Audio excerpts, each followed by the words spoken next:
Hi everyone, welcome back to Story Time. I hope that you have had the chance to watch some of the videos we've done, the different Cinderella versions, the versions of the different Cinderella stories.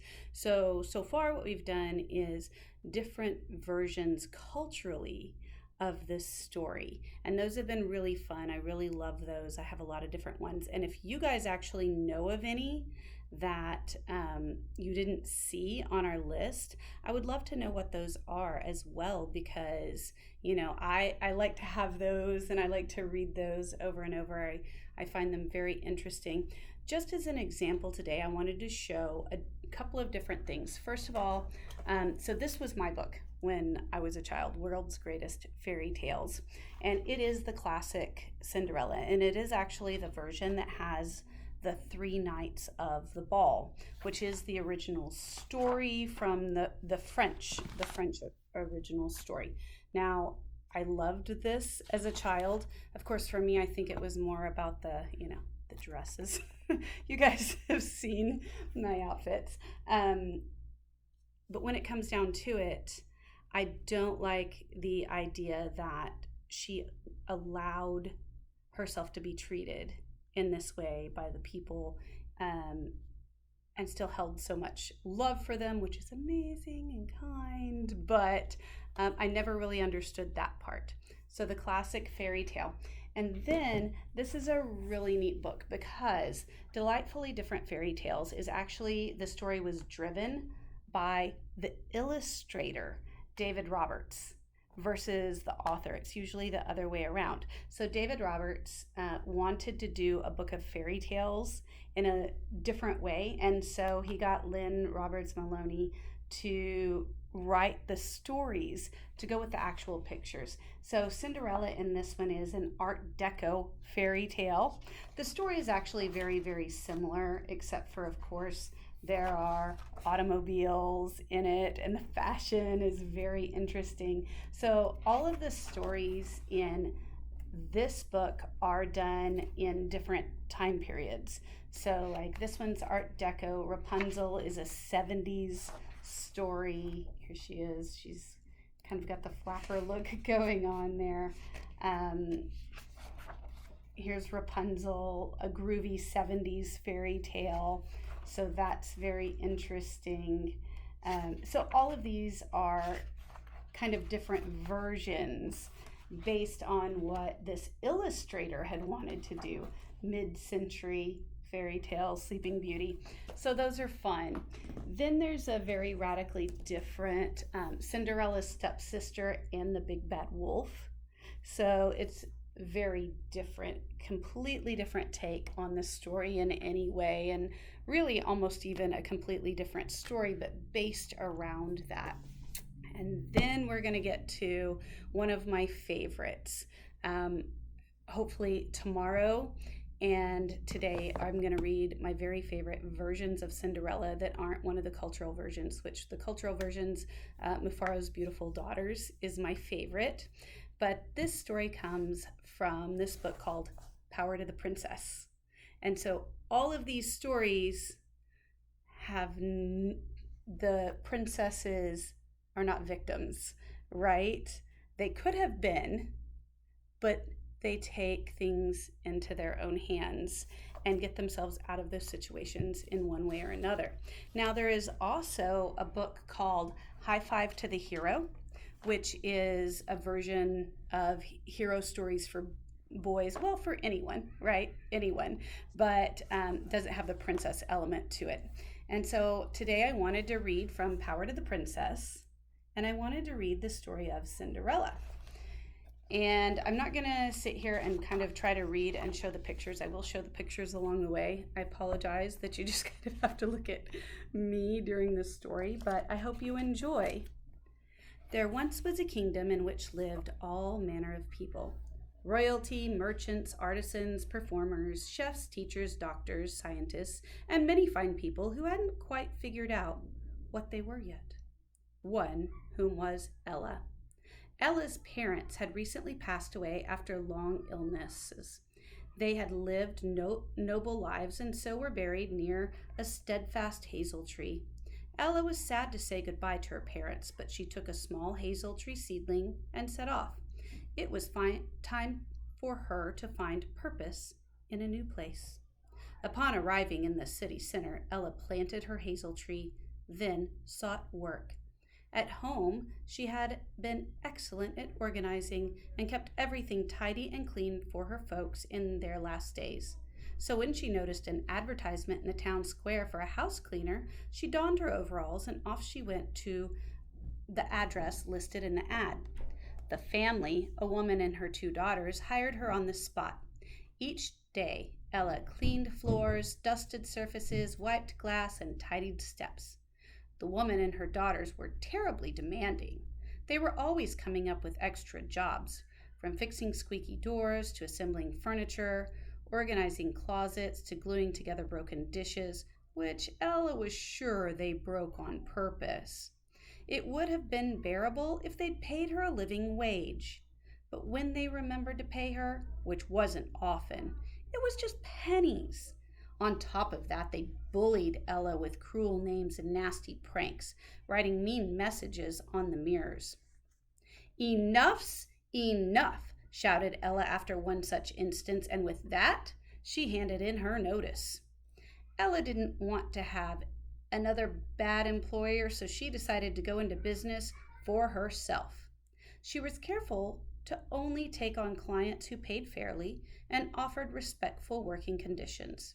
Her hard work paid off, and soon her small business of one grew to include a few employees. Ella discovered that people who are treated better work better, and soon she and her team found themselves in high demand. They cleaned up after chimney sweeps a lot, so they decided to offer the service themselves. The scheme worked so well that soon the company became known as Cinderella's. Through her classes and her colleagues, Ella met many wonderful people that worked in homes, gardens, castles, helping the kingdom run smoothly. Her new friends worked in back kitchens and cellars, plodded up steep stairs, hung from tower windows, and toiled in hot gardens.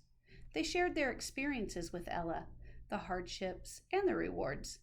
But Ella noticed that she and her friends, despite their hard work, were not making enough to grow their businesses or have homes of their own. So Ella began organizing her friends to attend local meetings and share their stories. She created a small business association and wrote letters to the leaders of the land, like senators, offering a glimpse into the life of those in service and suggestions for ways to make the kingdom a more just and equal place to live. One day she even wrote to the king. The king had no idea of the plight of those who toiled in the kingdom and was surprised and shaken by Ella's cause. He announced that he would hold a benefit ball to support efforts to make their lives better. Ella was thrilled. She hadn't even expected a reply, and now the king was going to be an advocate? And she was excited to attend the royal ball. There was just one hitch.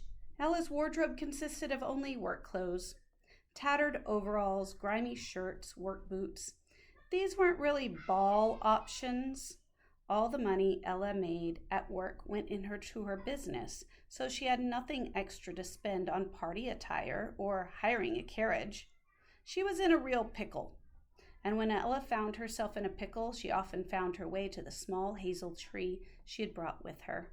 Sitting beneath it, she wondered aloud, "How am I ever going to get to this ball? I've nothing to wear, no carriage to take me."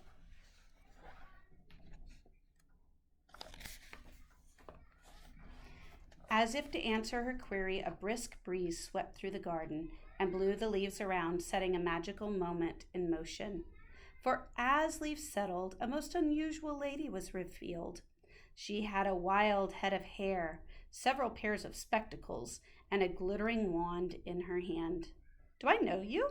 asked Ella, amazed. "Oh, I'm your fairy godmother, of course," said the mysterious guest. "Does that ring a bell? I've been watching you for a while now, dear Ella, and you've been doing so incredibly well all by yourself. I was beginning to wonder if you'd ever need me. There's really nothing you can't do, my dear," she continued, "except perhaps fix your closet crisis. Would you like my help?" A real fairy godmother, eh? Ella said, collecting herself. I'm stunned, but if your offer really stands, then yes, I would love your help with something to wear to the ball. I think this could be a big night for me, and I want to feel great. You know what I mean? I think I do, said her fairy godmother with a twinkle in her eye. First, the carriage, and with a wave of her wand, an antique coach rolled gently before them. Oh my, gasped Ella. And for you to wear, my dear, her fairy godmother put her arm around Ella. I've something special in store.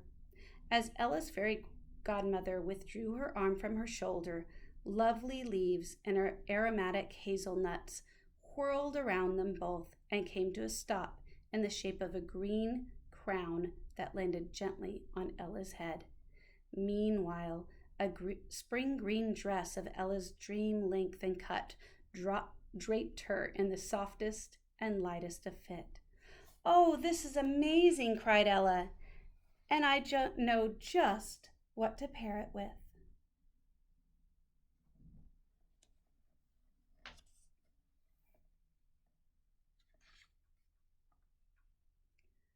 You mean you don't want any fancy shoes? Invited her fairy godmother.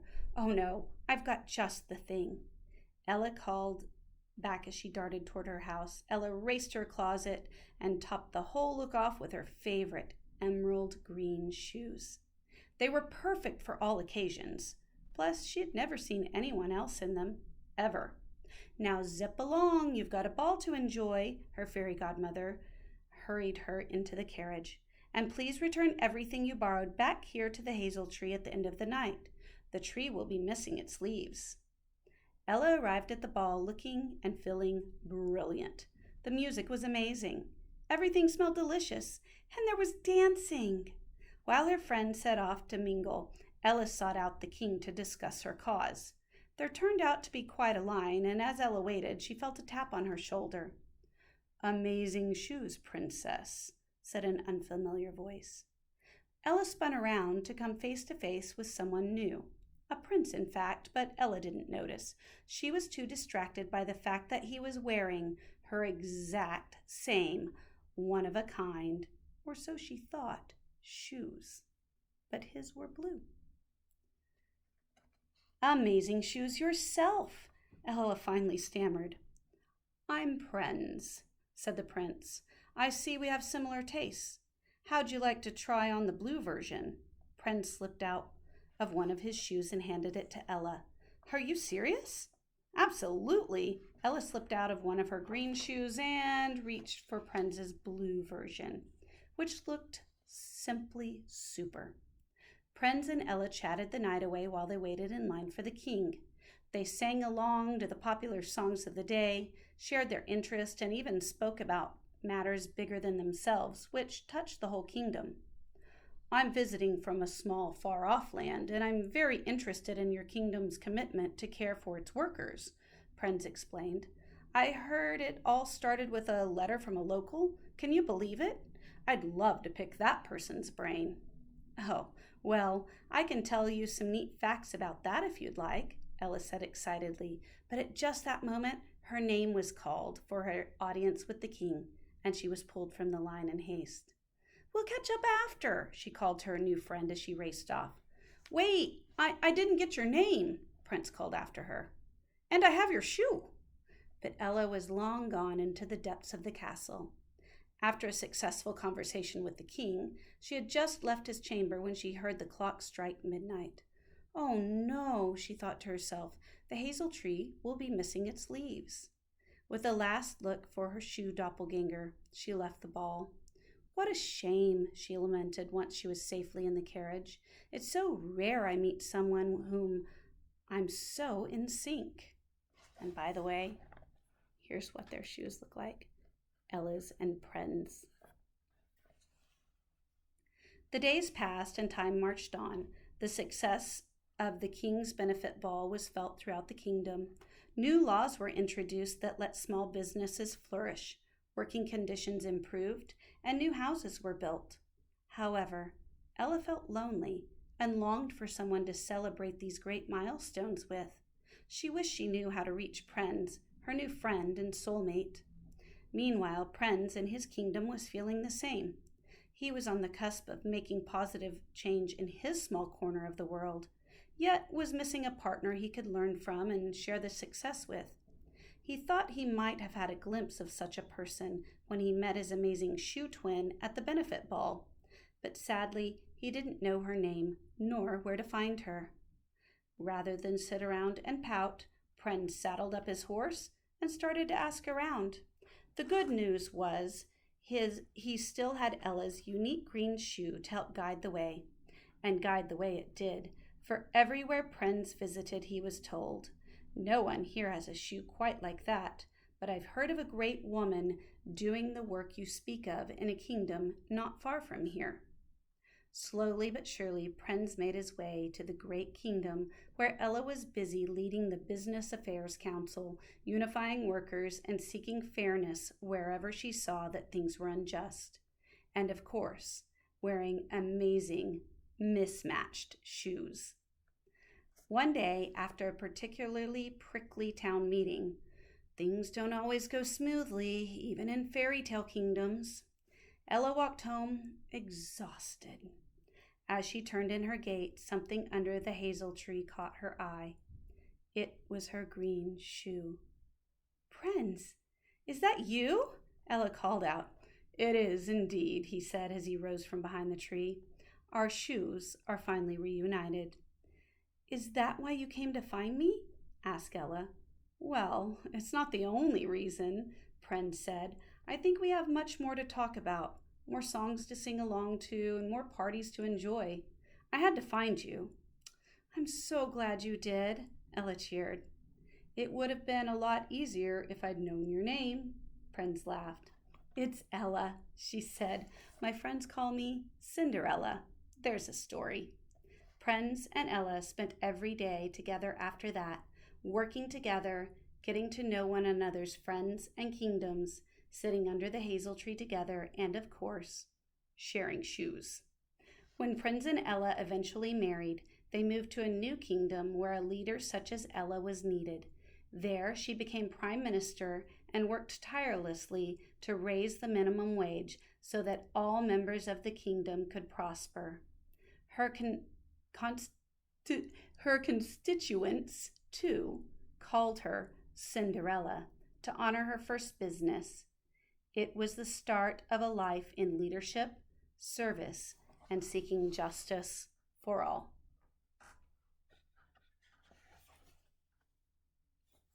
I hope you enjoyed today's Cinderella.